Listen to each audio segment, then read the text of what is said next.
Hi, everyone. Happy Wednesday. So today we're going to talk a little bit about daycare centers.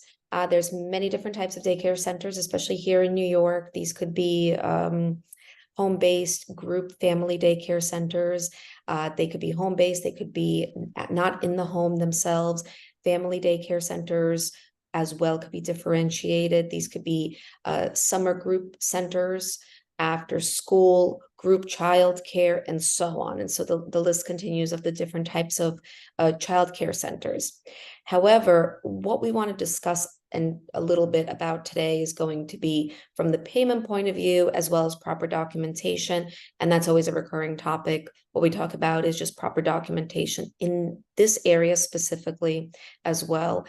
And we find that with daycares, there's, of course, since you're dealing with children, there's going to be a lot of review. We have seen random checks. We've seen investigators come in to make sure that there's proper clock in, clock out. And we, of course, mean this very differently than we do when we talk about employment. We mean that when the child comes in, it's signed into the exact minute that they're in. We've seen some of our clients who would write 9 a.m. for every child. Well, that's impossible because if you have 20 people, not everybody came in at the exact same minute. So it's going to be very, very important that there's proper record keeping, that you also make sure that when the child is picked up, it's also to the minute, and also that you have all the proper records for all of the caregivers as well. Make sure that you're running the proper checks, make sure that they are going through all the proper safety training programs as well, and that everything is likewise documented. There are also obviously procedures in place, and there's a requirement for certain policies and procedures from the state.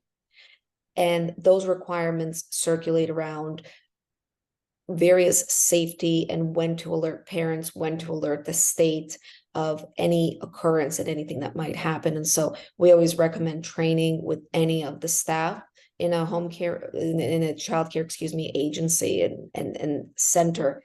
I would say monthly.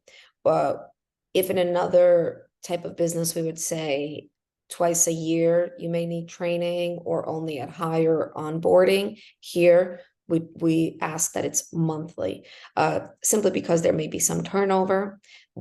Someone may forget, and what's at stake is so important. And again, there are always random checks as well, especially since a lot of the times the funds are coming from the state and they may be UPK funds. So on that, I'm going to turn it over to Jane just to discuss a little bit more about these UPK funds. Thanks, Irene. Yeah, so when it comes to owning a daycare, we need to make sure that we have proper bookkeeping, just for like any other business. And whether we're collecting money from UPK, from New York City, or just payments from parents, we need to make sure that we have a system, it's being tracked, and nothing is missed. So I actually did a little research and I found out that last year, in 2022, New York City was behind and delayed on payments for preschool providers for $140 million. And out of that, $20 million of that money was connected to 4,000 invoices that have not been submitted, which obviously I picked up on the invoices that weren't submitted because that's a crisis for daycares.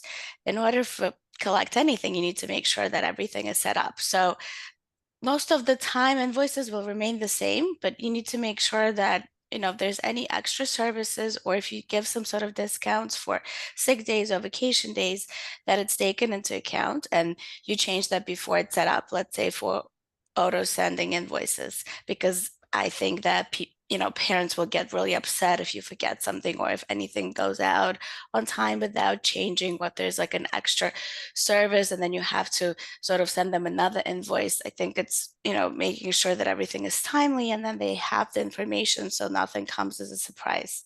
And also, I think it's really important to have late payments penalties because in this type of business, it's really important to have it all timely. So making sure that this is communicated with the parents, they know ahead of time when they have to submit the payment, and giving them different options ahead of time, letting them know, will you be accepting credit card payments, which a lot of daycares might not be set up because they don't want to be paying the fees.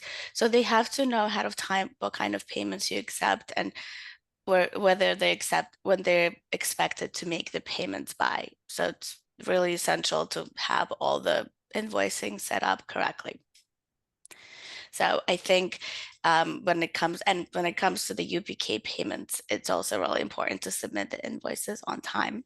So please make sure you do that. And again, if you have any questions, please feel free to reach out to us.